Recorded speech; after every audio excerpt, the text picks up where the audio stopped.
Hi guys, welcome to Healthy Living 80/80. I'm in a different setting today in my kitchen, and I decided to do an impromptu lesson on kombucha because it is very healthy. It's something new that I've recently gotten into, and I'm very excited about it.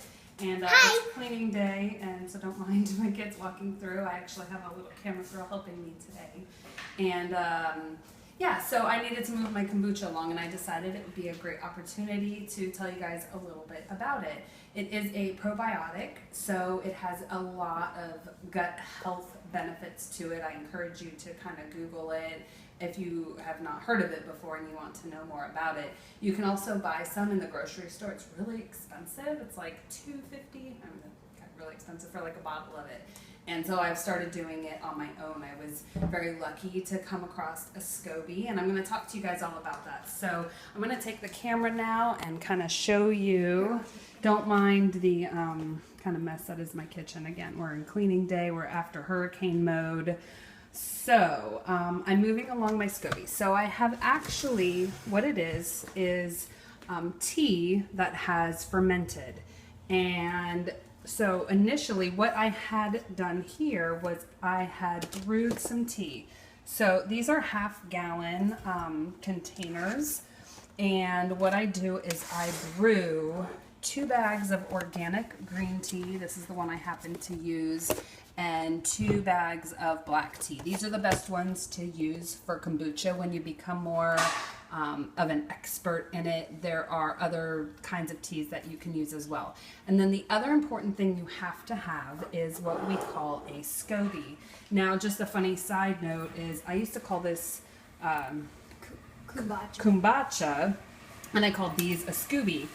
It's really a SCOBY, and it's Kombucha, thank you. When I try to think of the ways, I get confused what's right and what's wrong. So this is, it kind of looks pretty gross, to be honest. I'm going to pull it out here. You're not supposed to have metal come in contact with this, so I'm using a plastic spoon, but I'm going to show you. It's pretty gross looking, but it actually has a lot of health benefits in and of itself. Lily, don't touch it. Your hands are dirty, baby.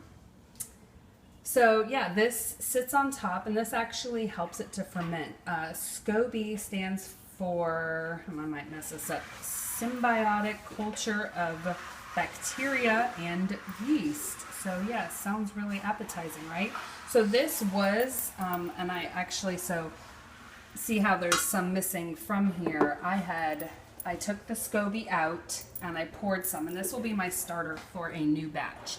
And typically the SCOBYs will reproduce. You'll get 2 after you make a batch, and this one was actually a brand new one that I had pulled off of another one that was very thin. So now I have a nice thick SCOBY, and I'm gonna store this for my next batch that I'm gonna make later. And this was from something else I'd fermented. I need to wipe off that lid there.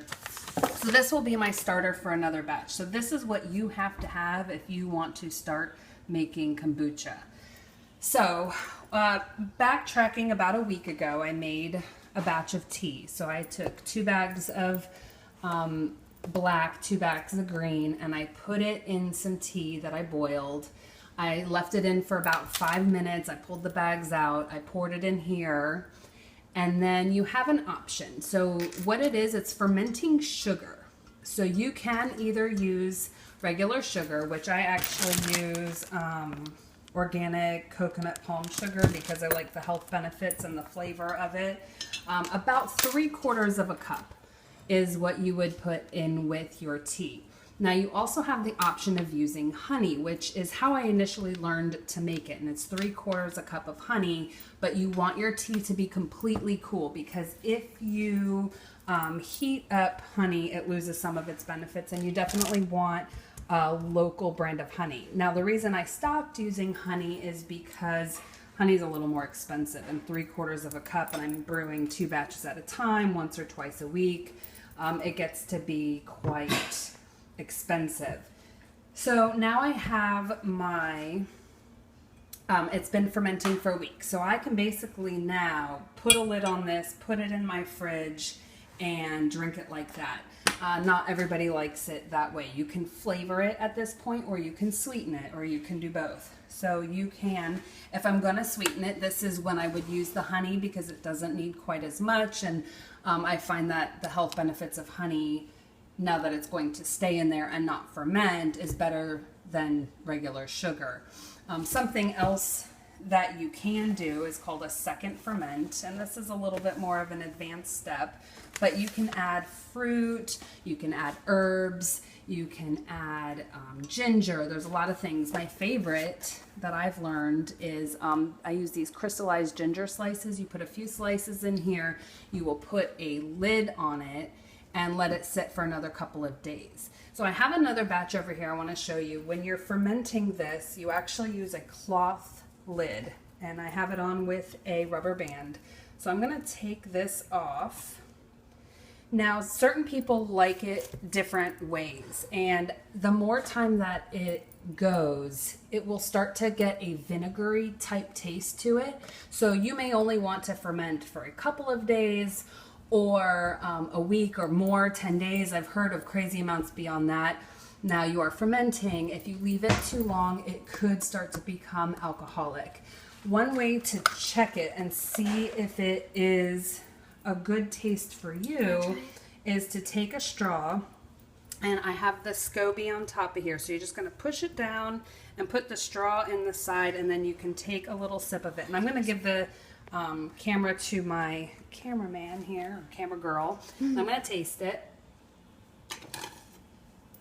And I don't want what was in my mouth to kind of drip back into it, so I pull the straw out while I'm sipping it.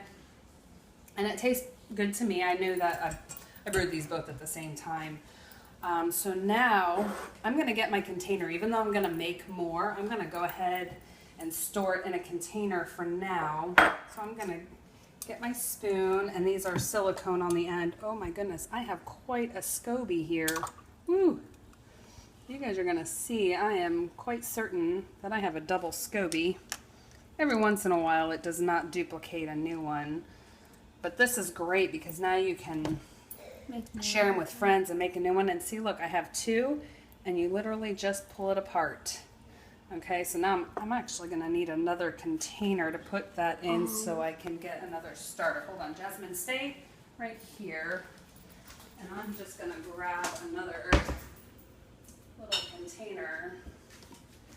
I prefer to store them in the wide mouth because I'm using the wide mouth containers, and these grow to the shape of the container they're in. So if you actually have a square mouth, you'll get a square SCOBY. If you use the narrow mouth, then you'll have smaller SCOBYs. But for now, I'm just going to put it in here, and then I'm going to pour a little bit from the batch into this, and I'm going to pour it into this. And these are about 8-ounce containers, and then I'll put a plastic lid on these, and these can store for pretty much as long as you want, and you will get, they call it a SCOBY farm. And these you can actually even make treats for your dogs. I've Googled a bunch of things you can do with them. I'm just now starting to get a collection of them. I have 1, 2, 3, 4, 5. So I have 5 SCOBYs. I've been doing this for a couple of months now. They don't duplicate each time for me. I've been doing some for shorter periods of time, and they don't always duplicate like that. So now this batch, I'm just going to sweeten with some essential oils and honey, and I'm going to pour it into this container. Another thing to note is that if you have ever had like raw apple cider vinegar and it has what's called the mother in it, it has some stuff at the bottom. It's a sediment, and that's good. You want that in there. So you may want to stir it up. This will fill about 2 of these. I have one in the fridge. It still has a little bit left from my last batch, so I'll deal with all that when we're not on camera anymore. But I'll use a funnel and pour that into there. So let me just grab this. I'll show you. All right, don't mind my kitchen. Again, it's cleaning day. So I'm going to stir it up so I make sure that I get some in both of my batches. You could strain this out if it kind of grosses you out, and you don't have to have it in there, but it definitely, it's part of the health benefits. So I'm gonna add a little bit of honey, maybe like 1/3 of a cup. I don't know. I'm not really measuring it. Let me get out my oils. I'm gonna do, what am I gonna do today? I think grapefruit is my favorite. So I'm probably gonna do about 5 to 10 drops. Let's see. 1, 2, 3, 4, 5. I can drink it unsweetened. So can my youngest, but my middle one, my camera girl, she likes hers sweet, and I prefer they drink it. And honey has plenty of health benefits. So, it smells so good. so we're going to pour that into here.